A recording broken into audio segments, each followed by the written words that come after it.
Interest-free loans for cladding removal. Let's have a look. Hello everyone, Florian.Heise here, and welcome to another episode of HeiseSays. Grab your stein of coffee because there's an interesting article from Mortgage Business discussing interest-free loans from the New South Wales government for cladding removal. Now, if you don't remember, about a year ago, there was just a series of issues with flammable cladding all throughout Australia. You know, in every state, imported products, governments to replace it, flammable cladding on the outside of buildings, mitigating the fire spread prevention mechanisms and allowing it to climb up the entire facades. You know, Queensland has banned combustible cladding. And then we even did a map, and it was the polystyrene cladding risk. This is an example here in that video where you've got all of the exterior, walls that were used for the garden beds could just catch on fire, so someone could put a cigarette out and it could burn. So there's a lot of dodgy product, and I didn't realize how many videos I've done on that.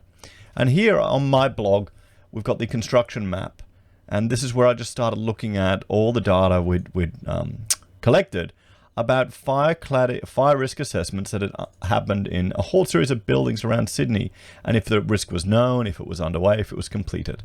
Now, if your building is here, all it may mean is there could just be a little tiny bit of an aluminium composite paneling somewhere, which could be a slight fire risk, which may not meet the NCC requirements.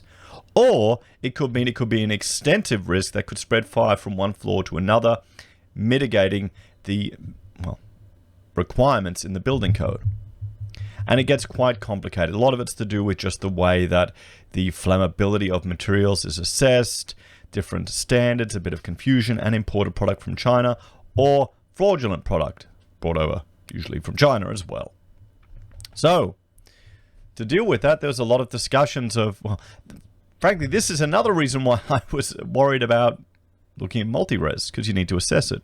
We actually worked for a client where we measured all of the flammable cladding they had on a building so they could, make the argument to the insurance company that it wasn't of significant risk. So this was a tower project where, in a retail environment, they had some flammable cladding around some glass windows that were poking up. And really, that doesn't pose as much a risk as a multi-story apartment building with a lot of backpackers smoking on balconies, putting it out in an ice cream tray, and then it catching up and going up the facade to other stories. So these things all have to be managed. The risk needs to be assessed, and people need to make rational decisions. The problem is that a lot of people can get quite scared. And we're starting to see, now what happens when the masses get scared? So let's have a look at this. So New South Wales to offer interest-free loans in cladding removal project. The New South Wales government has said it will provide building owners with high-risk combustible cladding with access to interest-free loans solely for the use of rectifying combustible cladding on residential apartment buildings. Now, it probably would have a bit more meaning if interest cash rates wasn't in the rock bottom, but still, I would prefer this, interest-free loans provided to people rather than the government just stepping in and doing it for free. What do you think, everyone? A landmark project will see high-risk cladding removed from residential apartment buildings across New South Wales over the next 3 years. Funding for the project was announced as part of the 2021 New South Wales state budget, and it will be known as Project Remediate. According to the Minister for Better Regulation and Innovation, Kevin Anderson, I don't even know how you can have a minister for that, but anyway, Project Remediate will see the state government conduct the program to help remove combustible cladding on hundreds of the most at-risk buildings. Cladding refers to lightweight panels that have been applied to a building's exterior walls or to any other external areas of the building. Some types of cladding made from aluminium composite panels, ACPs, and other metal composite materials have been recognized as posing increased fire risk if they are selected or installed incorrectly. Well, not just that, they're using polystyrene instead of polyethylene. That they're using composite PVC and timber products that are put on the facades of buildings. Here's the issue. Let's do a little drawing here. You've got your building here, okay, and you've got one floor down here and another floor here, and you could have a fire in here, and you don't want it to track up the building. to floors above. That's why they have concrete elements here or non-flammable elements here and here to try and stop it spreading as well, or mainly really above. But the problem is, even if you have something here, you could have curtains that could be blown up and catch the fire up as well, so you need to have non-flammable curtains. You could have a cladding here, which was happened, and going underneath. Maybe this is a balcony. Let's pretend this is a balcony. And, they've clad all this in nice aluminium composite, and then the fire can just catch on here, go up around, and go there, and then mitigate any of the other methods you have in place. So it is a serious risk. It really is.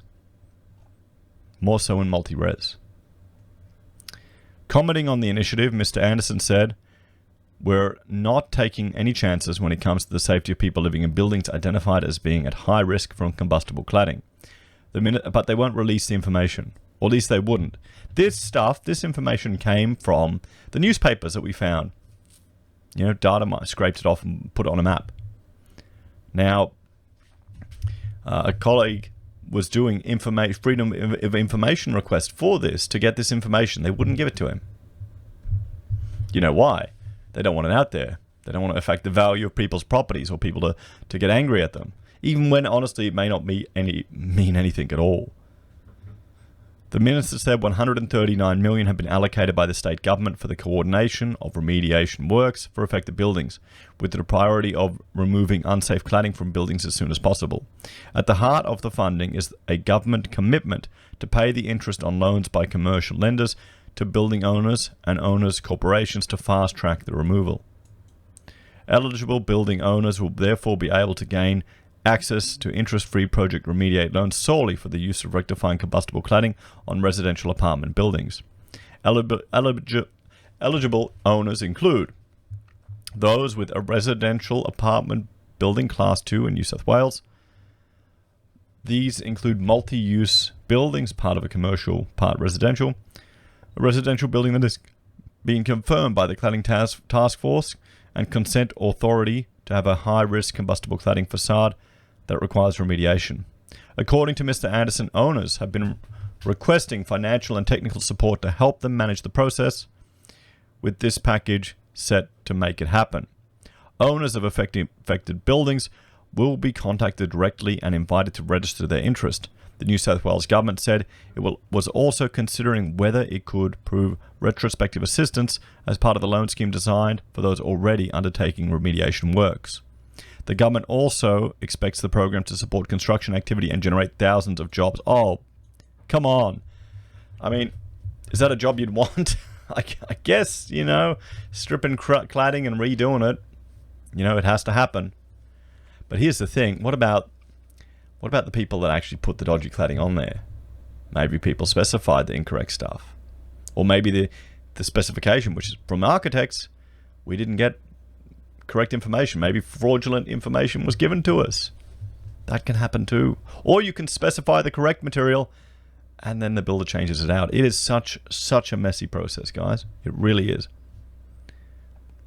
And there was a video I did, I'm not sure if it's here, of an architect that got done for flammable cladding on a building.